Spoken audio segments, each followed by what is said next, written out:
लहजे की खनक हो कि निगाहों की सदाकत, लहजे की खनक हो कि निगाहों की सदाकत, यूसुफ के लिए मिस्र के बाज़ार बहुत हैं।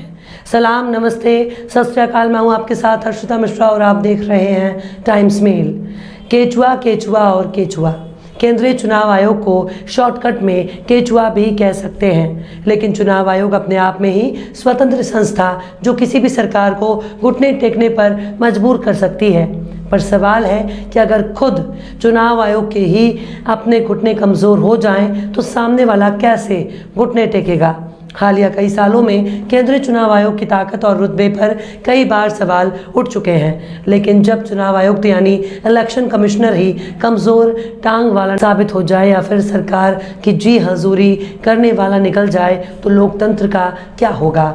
और अगर लोकतंत्र में अगर चुनाव आयोग के अपने घुटने कमज़ोर हो गए तो फिर लोकतंत्र किसके घुटने पर काम करेगा। एक वक्त था जब प्रधानमंत्री को चीफ इलेक्शन कमिश्नर नाको चने चबाने पर मजबूर कर दिया करते थे। एक वक्त था जब चुनाव आयोग का नाम सुनते ही सियासी दलों के नेता थर थर कांपने लगते थे। एक वक्त था जब राज्यों के मुख्यमंत्री चुनाव आयोग का नाम सुनकर पसीने पोंछने लगते थे। एक वक्त था जब चुनाव आयोग का नाम सुनकर नेता हड़क जाया करते थे, लेकिन अब तो चुनाव आयोग का भी कुछ मतलब ही नहीं रह गया। सरकारी गाड़ियों के बजाय प्राइवेट गाड़ियों में ईवीएम पकड़ी जा रही है। चुनाव आयोग की गाड़ी के बजाय नेताओं की गाड़ी में ईवीएम को बरामद किया जा रहा है। चुनाव आयोग को जनता बता रही है कि ईवीएम मशीन खुलेआम इधर और उधर की जा रही है। हम ये नहीं कहते कि चुनाव आयोग अपनी ड्यूटी को ठीक से नहीं कर रहा, हम तो ये कह रहे हैं जो काम चुनाव आयोग का है वो काम जनता क्यों कर रही है। ईवीएम चुनाव आयोग की प्रॉपर्टी है, लेकिन वो नेताओं की गाड़ियों में कैसे पहुंच गई। चुनाव आयोग खुद ही बार बार सवालों के घेरे में नजर आ रहा है, लेकिन सवाल है जब चुनाव आयोग के घुटने का जिक्र सुप्रीम कोर्ट करने लगे तब चुनाव आयोग की ताकत और उसके रुतबे पर सवाल उठना लाजमी है। सुप्रीम कोर्ट कह रहा है कि मामले की सुनवाई के बीच कैसे इलेक्शन कमिश्नर अपॉइंट कर दिया गया। सुप्रीम कोर्ट अब चुनाव आयुक्त की चयन प्रक्रिया पर ही सवाल उठा रहा है, क्योंकि जिसका कार्यकाल 6 साल होना चाहिए वो नियुक्ति कुछ वक्त बाद ही रिटायर हो जाती है। इसके साथ ही ये भी सवाल उठ रहा है कि अगर चुनाव आयोग ही कमज़ोर टांग वाला हुआ तो फिर कड़े फैसले कैसे लेगा। लेकिन सुप्रीम कोर्ट का सवाल सिर्फ चुनाव आयोग तक ही लागू नहीं होता, बल्कि ये सवाल खुद मोदी सरकार पर उठ रहा है कि वो बार बार ऐसे इलेक्शन कमिश्नर क्यों अपॉइंट कर रही है जो कुछ ही दिनों के बाद रिटायर होने वाले होते हैं। अब देश की सबसे बड़ी अदालत ही कह रही है कि अगर प्रधानमंत्री के खिलाफ कोई शिकायत आती है तो कमज़ोर घुटने का चीफ इलेक्शन कमिश्नर क्या कोई एक्शन लेगा। इसी सुनवाई के दौरान सुप्रीम कोर्ट ने एक ऐसे चीफ इलेक्शन कमिश्नर का नाम लेकर गड़े मुर्दे उखाड़ दिए जिसके नाम से देश के बड़े बड़े राजनेता मई जून की गर्मी में कांपने लगते थे, जिनका नाम सुनकर आज भी नेताओं के रुमाल पसीने से भीग जाया करते हैं। आखिर कैसे चुनाव आयोग की नियुक्ति पर अदालत ने उठाया सवाल। आखिर कैसे सवालों के घेरे में चुनाव आयोग के कमज़ोर घुटने। आखिर कौन था वो शख्स जिसे सुप्रीम कोर्ट ने याद किया। आखिर कौन है वो शख्स जिनके नाम से कांपते थे राजनेता। बताएंगे आपको और भी बहुत कुछ, लेकिन आप अगर हमारे चैनल पर नए हैं और पहली बार हमारी वीडियो को देख रहे हैं तो आप हमारे चैनल टाइम्स मेल को सब्सक्राइब कर लें, वीडियो को लाइक कर दें और बेल आइकन का नोटिफिकेशन बटन भी प्रेस कर दें ताकि बिना देरी हमारी हर खबर आपको मिलती रहे। लौटते हैं अब खबर की तरफ। देश की सबसे बड़ी अदालत ने केंद्र की मोदी सरकार से इलेक्शन कमिश्नर अरुण गोयल की नियुक्ति की फाइल तलब कर ली है। अरुण गोयल अभी हाल ही में चुनाव आयुक्त बनाए गए हैं। सुप्रीम कोर्ट इस वक्त चुनाव आयुक्तों की प्रक्रिया पर आपत्ति जताते हुए इसमें सुधार की मांग वाली याचिका पर सुनवाई कर रहा है, लेकिन इस सुनवाई के बीच अरुण गोयल चुनाव आयुक्त नियुक्त कर दिए गए। अब सुप्रीम कोर्ट ने ये कहते हुए उनकी नियुक्ति की फाइल तलब की है कि वो ये जानना चाहता है कि अपॉइंटमेंट के लिए क्या प्रक्रिया अपनाई गई। चुनाव आयोग की शक्तियों की बात करते हुए सुप्रीम कोर्ट ने देश के पूर्व मुख्य चुनाव आयुक्त रहे टी.एन. शेषन की याद दिला दी। मंगलवार को सुनवाई के दौरान सुप्रीम कोर्ट ने कहा कि देश में कई मुख्य चुनाव आयुक्त हुए, लेकिन टी.एन. शेषन कभी कभार ही होते हैं। हम नहीं चाहते कि उसे कोई दबाए। सुप्रीम कोर्ट ने मंगलवार को कहा कि संविधान ने मुख्य चुनाव आयुक्त और 2 चुनाव आयुक्तों के नाजुक कंधों पर भारी शक्तियां निहित कर दी हैं और सुप्रीम कोर्ट चाहता है कि दिवंगत टी.एन. शेषन जैसे मजबूत चरित्र का व्यक्ति देश का मुख्य चुनाव आयुक्त बने। 5 जजों की संविधान बेंच में शामिल जस्टिस के.एम. जोसेफ और जस्टिस अजय रस्तोगी की ने चुनाव आयोग की स्वायत्तता पर सवाल उठाते हुए एक उदाहरण के साथ सरकार से कहा, क्या कभी किसी पीएम पर आरोप लगे हैं तो क्या आयोग ने उनके खिलाफ एक्शन लिया है? आप हमें निर्वाचन आयुक्त की नियुक्ति की पूरी प्रक्रिया समझाएं। हाल ही में आपने एक आयुक्त की नियुक्ति की है, अभी तो आपको सब याद होगा किस प्रक्रिया के तहत आपने उनको नियुक्त किया है।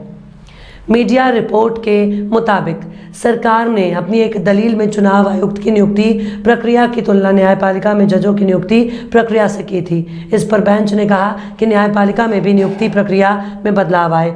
मौजूदा सिस्टम में अगर खामी हो तो उसमें सुधार और बदलाव लाजमी है। सरकार जब जज और सीजेआई की नियुक्ति करती थी तब भी महान न्यायाधीश बने, लेकिन प्रक्रिया पर सवालिया निशान थे तो प्रक्रिया बदल गई। बेंच में शामिल जस्टिस अजय रस्तोगी ने सरकार से 2 टूक पूछा कि वो चुनाव आयुक्त की नियुक्ति करते वक्त सिर्फ नौकरशाहों तक ही सीमित क्यों रहती है। इसके जवाब में अटॉर्नी जनरल ने कहा कि ये एक अलग बहस हो जाएगी। अगर किसी मामले में कोई घोषणा पत्र है तो सरकार उसका पालन कैसे करेगी। इससे पहले अटॉर्नी जनरल ने यह भी कहा था कि सरकार ऐसा नहीं करती कि मनपसंद अफसर को उठाकर नियुक्त कर दिया। सुनवाई के दौरान जस्टिस जोसेफ ने कहा कि हमें मौजूदा दौर में ऐसी सीईसी की ज़रूरत है जो पीएम के खिलाफ भी शिकायत मिलने पर एक्शन ले सके। मान लीजिए किसी प्रधानमंत्री के खिलाफ कुछ आरोप लगे हों और चुनाव आयुक्त यानी सीईसी को कार्रवाई करनी हो, लेकिन आयोग और सीईसी अगर यस मैन यानी कमज़ोर घुटने और कंधे वाले हों तो क्या ये मुमकिन होगा? यानी वो उसके खिलाफ एक्शन नहीं लेता है। क्या ये सिस्टम का पूरी तरह से ब्रेक डाउन नहीं है? संविधान और जन विश्वास के मुताबिक सीईसी को राजनीतिक प्रभाव से अछूता माना जाता है। उसे स्वायत्तता और स्वतंत्र होना चाहिए। आयुक्तों के चयन के लिए भी एक स्वतंत्र निकाय होना चाहिए। सिर्फ कैबिनेट की मंजूरी ही काफ़ी नहीं है। नियुक्ति कमेटियों का कहना है कि बदलाव की सख्त ज़रूरत है। राजनेता भी ऊपर से चिल्लाते हैं लेकिन कुछ नहीं होता। लेकिन टी.एन. शेषन को याद करने की क्या वजह से है जिन्हें बार बार याद किया जा रहा है?